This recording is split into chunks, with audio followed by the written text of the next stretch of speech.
자가묵상 프로젝트는 등급에 상관없이 요일별로 같은 본문을 사용합니다. 그 이유는 본문이 같아야 나중에 자가묵상 프로젝트 채널에서 서로의 묵상을 볼 때 공감하기가 더 쉽기 때문입니다.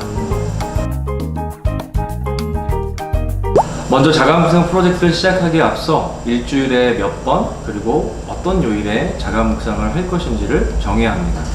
시간을 정하고 장소를 정해서 말씀을 묵상하는 것은 하나님을 향한 기본 에티켓입니다. 우리가 친구를 만날 때도 시간과 장소를 정하는 것처럼 말씀 묵상은 하나님을 만나는 자리이기 때문에 이런 에티켓은 정말 기본 중에 기본이라고 할 수 있겠습니다.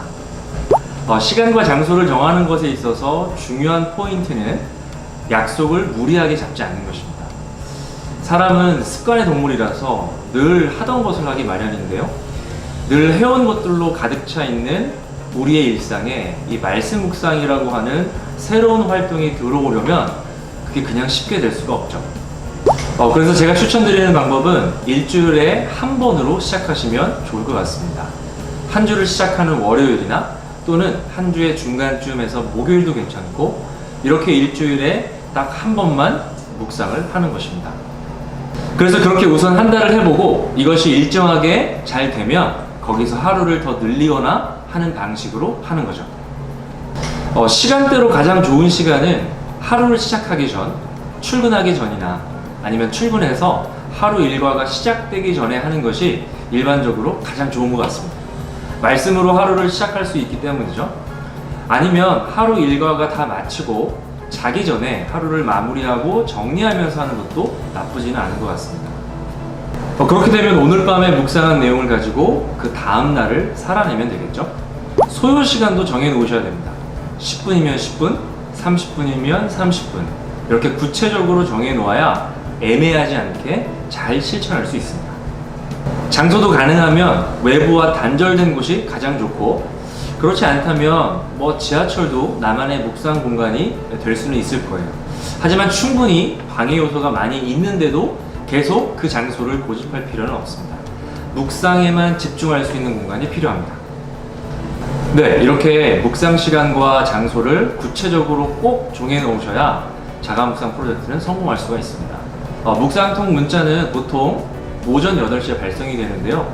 본인이 그것보다 더 일찍 묵상하기를 원한다면 채팅하기를 통해 자기 등급과 10시, 그래서 예를 들면 보급 10시 이렇게 남겨주시면 됩니다. 그러면 그 전날 밤 10시에 묵상통을 미리 보내드릴 수 있습니다.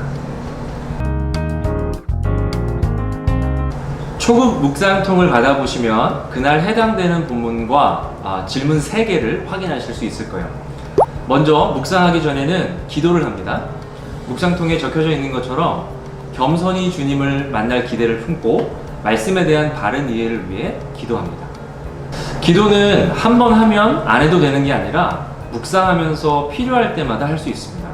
내용이 어렵다거나 이해가 안 될 때 얼마든지 하나님께 다시 기도할 수 있습니다. 그리고 나서 본문을 읽습니다. 세번역으로 보기 때문에 단어와 문장을 이해하는 것은 어렵지 않으실 겁니다. 한 3번 정도 본문을 읽으시면 내용을 잘 이해할 수 있을 거예요. 자, 그러면 첫 번째 질문이 나옵니다. 본문 내용을 자유롭게 한 줄로 요약해 보는 거예요. 그냥 편하게 여러분만의 스타일로 오늘 읽었던 본문을 요약해 보시면 됩니다. 내용을 잘 이해했다면 요약이 훨씬 쉽게 되겠죠? 그리고 두 번째는 본문을 읽으면서 혹시 마음에 와닿는 것이 있다면 기록으로 남겨보는 거예요. 여기서 중요한 것은 내가 주어가 되어야 한다는 것입니다. 만약 본문을 읽으면서 다른 사람이 생각난다면 그 생각은 접어두십시오. 본문이 나에게 어떤 의미로 다가오는지가 우선은 중요합니다. 그리고 꼭 기록으로 남기는 것이 중요해요. 우리의 느낌과 생각은 금방 사라질 수 있기 때문에 이것을 글로 남겨두면 여러모로 유용할 수 있습니다. 후에 내가 어떠한 모습으로 얼마나 성장했는지를 알게 해주는 그런 귀한 자료가 될 수도 있을 것입니다. 그리고 마지막 3번째 질문은 오늘 묵상한 내용들을 기도문으로 바꿔보는 거예요. 형식에 구애받지 말고 하나님 앞에 내가 쓰고 싶은 대로 진심을 담아서 쓰시면 되겠습니다.